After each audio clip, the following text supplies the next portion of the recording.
Welcome to Entry Point Church virtual service online, on YouTube, on Facebook. Today, we are examining the art of the swerve.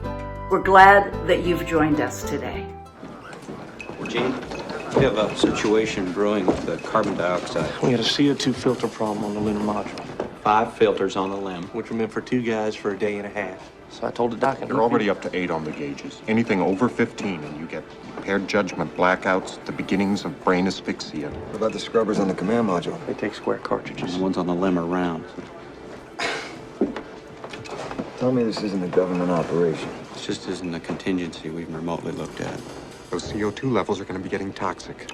Well, I suggest you gentlemen invent a way to put a square peg in a round hole. Rapidly. Okay, people, listen up. People upstairs handed us this one, and we gotta come through. We gotta find a way to make this fit into the hole for this, using nothing but that. Let's get it organized. Okay, let's build a filter. Better get some coffee going, too, someone. 13th century poet Rumi wrote this poem entitled The Guest House. This being human is a guest house. Every morning, a new arrival, a joy, a depression, a meanness, some momentary awareness comes as an unexpected visitor. Welcome and entertain them all, even if they are a crowd of sorrows who violently sweep your house empty of its furniture. Still, treat each guest honorably. He may be clearing you out for some new delight. The dark thought, the shame, the malice, meet them at the door laughing and invite them in. Be grateful for whatever comes, because each has been sent as a guide from beyond. Please join me as I pray. God, we are grateful for this terrible, wonderful time of interruption and shock. For we realize now that we are entertaining a guest that is helping us to clear out some things. We are rethinking simply everything that we had come to know and expect. And that gives us a new freedom as we move forward. Right now, God, we are learning how to swerve. And soon we will learn to dance completely differently. And best of all, we know that in this new world, with our swerving and our dancing, you are right there beside us, dancing with us, guiding us, encouraging us, and loving us, no matter who we are, no matter what we feel like, no matter what we've done. Thank you, God. Amen. There is a creature alive today who has survived millions of years of evolution without change, without passion, and without logic. It lives to kill. A mindless eating machine. It will attack and devour anything. It is as if God created the devil and gave him jaws.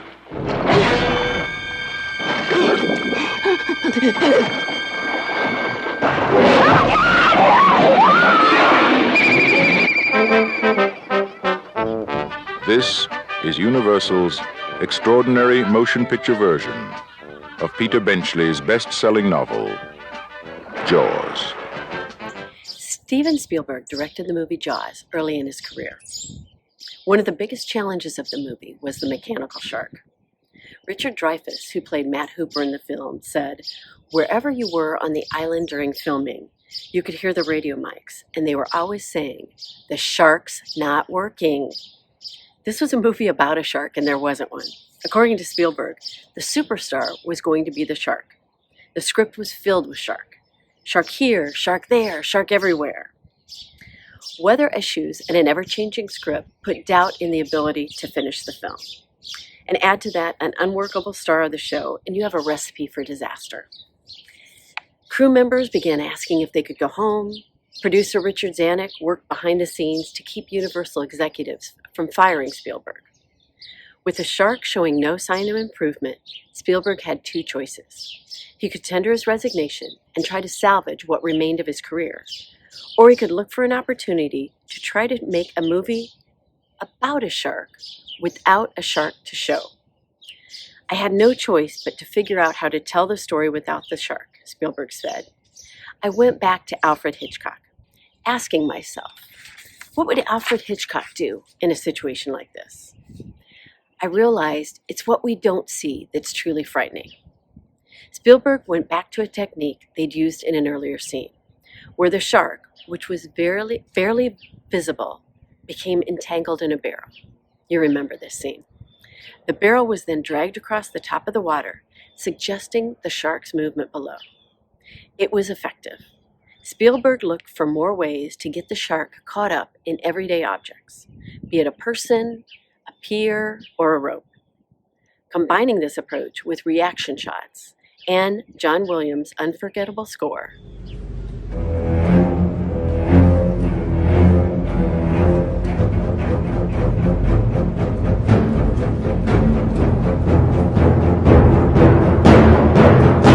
Spielberg and his crew found a way to trade a visual shark for something much scarier, the audience's imagination. All these moments, said Spielberg, were kind of divine providence, saying, there's another way, a better way to make this movie, and I better listen. When Jaws hit theaters in the summer of 1975, it surged with success, breaking attendance records and becoming the highest grossing film of its time. It was hailed as a masterpiece of suspense and tension, changing the lives of everyone who worked on it, as well as those who simply saw it. I know to this day I cannot swim in dark water, or can't swim if I can't see my feet. In the end, the shark was visible for just 4 minutes of the 124-minute runtime. I recently read this story in a blog by one of my favorite thought leaders, Max Yoder. I was working on this message, and it was immediately clear to me that in the movie Jaws, Steven Spielberg mastered the art of the swerve. Shakespeare may have mastered it too, since it's widely believed that he wrote King Lear while in quarantine from the Black Plague in the early 1600s. Right now, we are all mastering the art of the swerve, because our world turned upside down in the last few months. Instead of going to work, many of us are working from home. Twitter just announced that people have been so productive that they are offering opportunities for their employees to stay home and work indefinitely if they choose to. Many of us are meeting with family and friends even more often than we normally would, but online via Zoom or other platforms. We are ordering groceries online and having them delivered. Several of my friends have called this a game changer, and they say they will continue online grocery delivery even after the lockdown is over. We're having drive-by birthday parties and socially distanced weddings. I even hosted a fun virtual baby shower a few weeks ago. The Entry Point executive team is meeting virtually quite often. You may have heard of the Graduate Together event that was held last Saturday. It was held simultaneously on all of the major television networks, as well as social media and streaming platforms. Several nonprofits sponsored the event to bring people together to pay tribute to millions of high school seniors, their extraordinary teachers, and their families, to rally around a message of hope and unity. Artists, athletes, musicians, commencement speakers, influencers, and cultural icons showed their support with performances and messages featuring students, teachers, and families across the United States. We went from graduations being canceled to a singular, spectacular, inspiring event to celebrate the class of 2020. If you look around, you will see individuals, small businesses, and large companies working on their swerve. I'm not sure that the next example masters the swerve, but you have to give them credit for originality.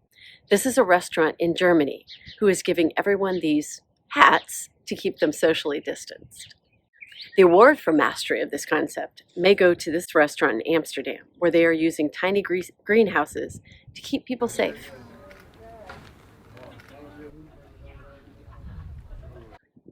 Two things in my life recently have caused me to work on my swerve outside of the pandemic. I was asked to move for my job or retire. So I retired about 4 years earlier than I'd planned.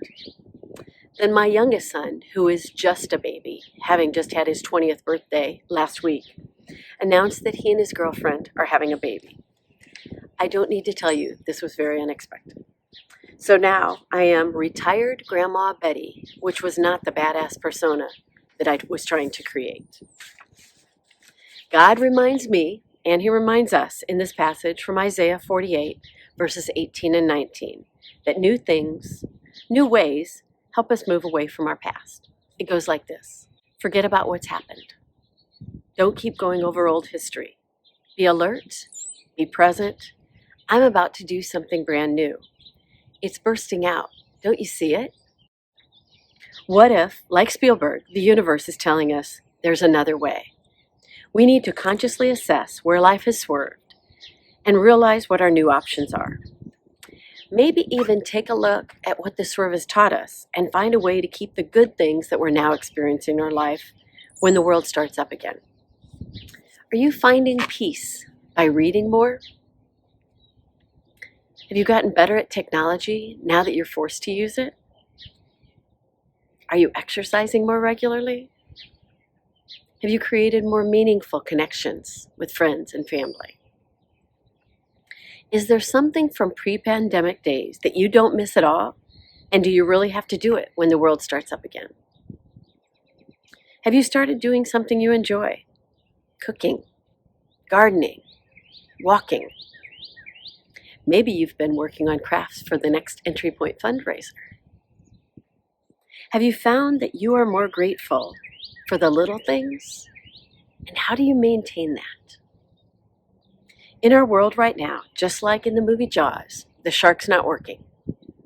Examine your life right now. How have you mastered the art of the swerve? Oh, whoa. Who are you? I'm Julie from 4 Months in the Future. Actually? Are you here to tell me what's going to happen? Yeah.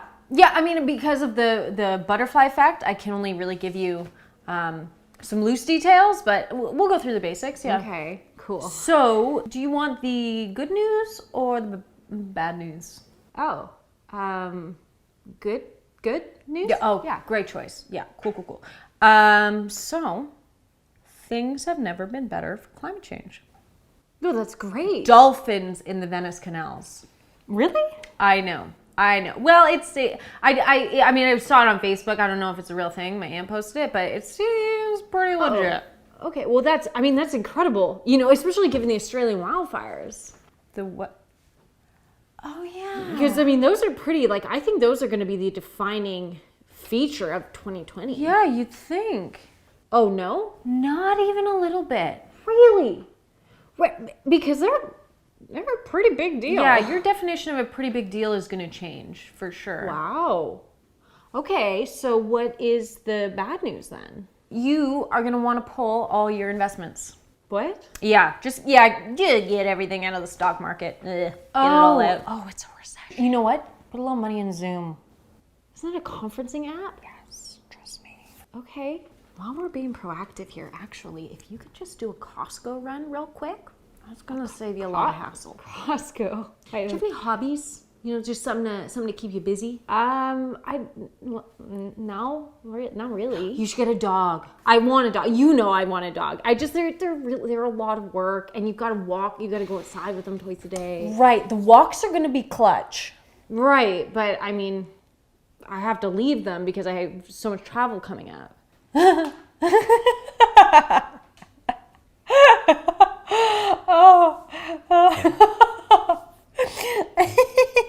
Oh, no, you don't. But yeah, I'm traveling for work. Oh, you won't be working. But how do I afford stuff? Do you take vitamins? Or juice? No. Okay, it might be a good time to just, get that body in tip-top shape. Get strong. Get those lungs a pumping. Cardio, little aerobics. What the hell is gonna happen? Look, I know it all sounds scary, but it's really not that bad. For you, right? I mean, for some people, it's not, but for you, it's really not bad. I would, would you rather be in a busy shopping mall or at home on the couch watching Netflix? The couch? Exactly. You're gonna be just fine. Okay. What do you know about the world of big cats?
Thank you for joining our service today. We hope that you found something to give you comfort, encouragement, and inspiration. Join us next week as we explore why happiness matters, especially now. In the meantime, have a great week. Do your very best to keep your head held high, to keep your chin up, and go in peace. Amen.